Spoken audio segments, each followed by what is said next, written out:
Recently, I have talked quite a bit about the importance of the origin story for your business.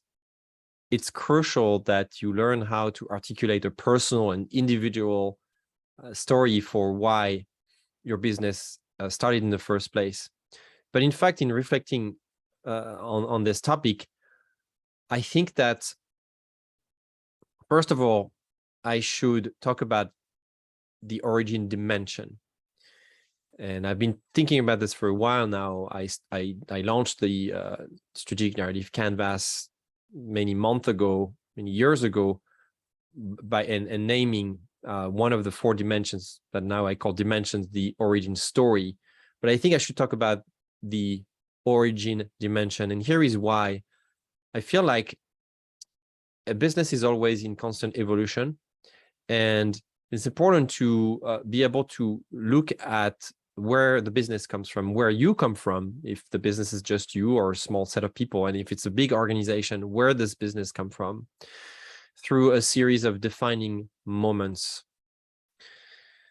And in looking at those defining moments, you have to really look at who was involved in those moments. Where did that happen? What was the setting? What was the emotion? What was the thing that resonated with people in those defining moments? I think it's important because it's the most human way that we have to connect with others and to mobilize them into our own journey towards an opportunity that is hopefully bigger than just what you're trying to achieve with your business. And to illustrate my point, I want to share one of my defining moments as an entrepreneur is when I worked with, as a consultant with an institution, a federal agency called Bonneville Power Administration here in the Northwest, who provides a substantial amount of the energy in the United States. And I was brought in as a consultant to carry a workforce study to find out metrics about the workforce and to help this company, this agency, make better decisions. I needed to look into the workforce age, the skills, and a whole, a pretty wide array of metrics. And once I was underway, I wanted to report my findings to the leadership team to help them prepare for the future of the agency. And they knew that they had an aging workforce problem, but they didn't know exactly how much, where, to what extent, to what intensity.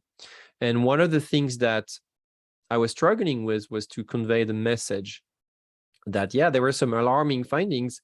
How would I, make people react to these? And other people had tried to show graphs and write long reports and so on. And I was during the project, I was looking for ways to translate the extent of the situation into a meaningful way, into a language that would speak to people. I couldn't find it until one evening. I was walking in the cubicles of this big building in Portland at the agency at Bonneville Power Administration. I noticed that everyone had in their cubicle an org chart pinned on their wall.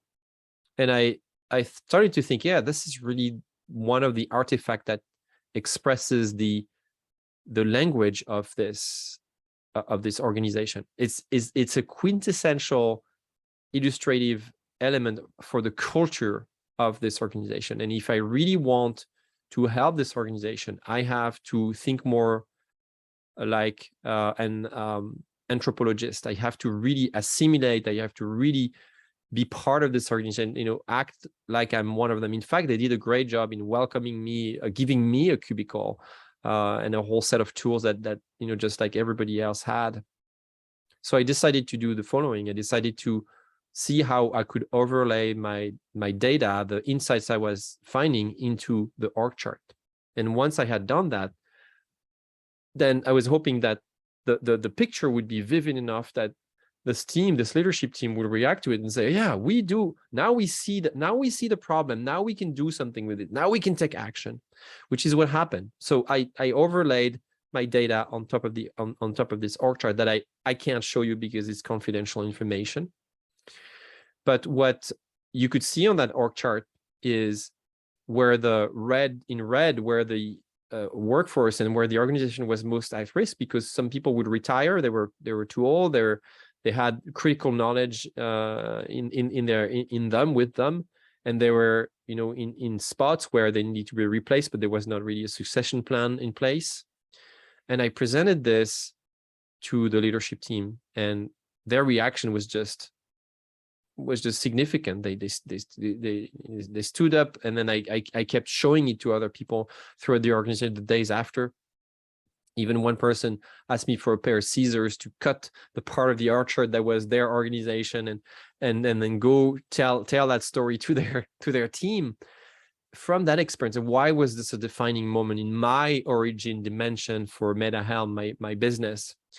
It is a defining moment because I learned once again the importance of speaking the same language as the people you're trying to turn into participant of a movement, to mobilize. And it's not because you speak the same language that you actually speak the same language. Not because you can communicate in English, per se. You know, we're all communicating in this group in English. The language may be different at other levels. It's more nuanced than that. So I learned a great deal through this experience that really, if I wanted to help organizations change the narrative for how they operate and go through transitions like this one, how do we evolve a workforce of 2,000-3,000 people?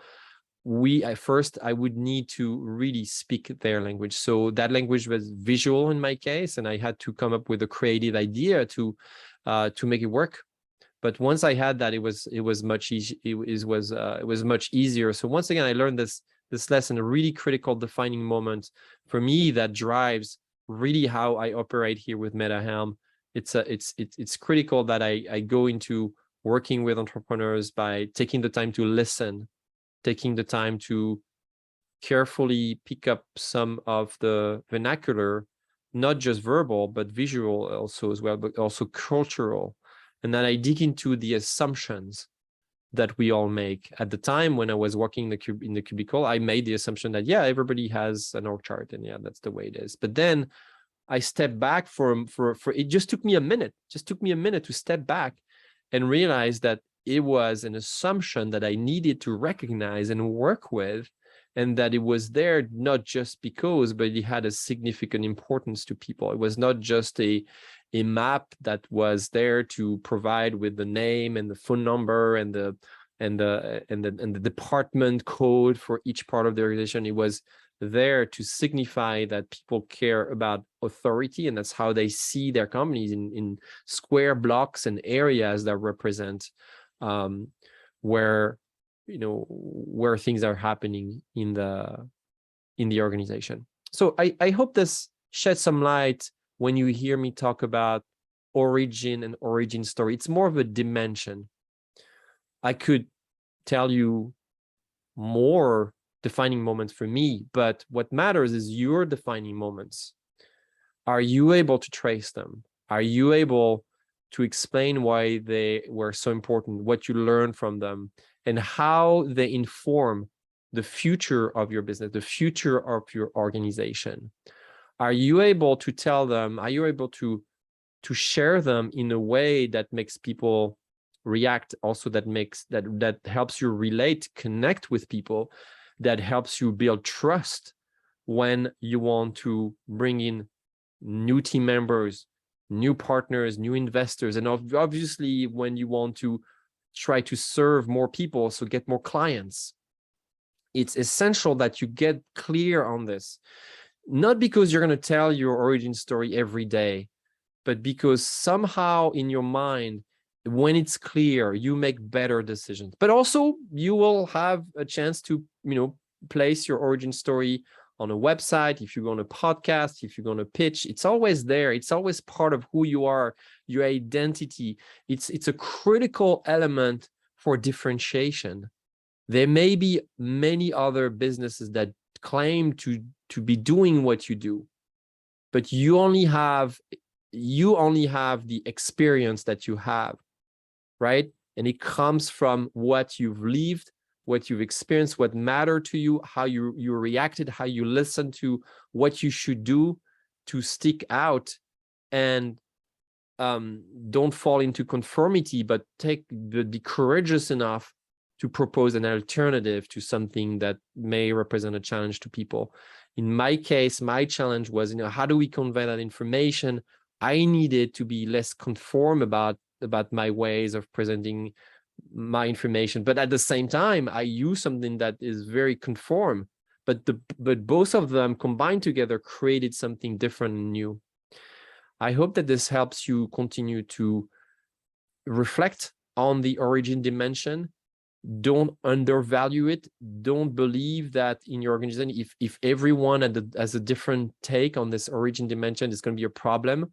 It's a critical element. You need to give people space, time to clarify why they joined your business, why they want to work with you, why does this matter to them, why your story actually is a mirror of what they've experienced, and truly, make this a critical link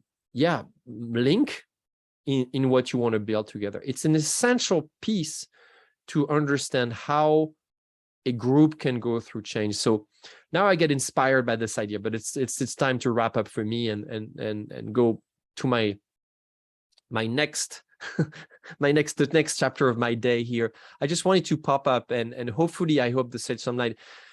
I wish you well. I hope you get excited to go on that quest to explore one of the 4 dimensions of the strategic narrative canvas. And if you are curious about what this canvas is, I always put a link below the videos. I try to at least put a link below the videos, and please comment and contact me, and let's set up some time to help you figure this out. And if that video is enough, then that's great. That's great.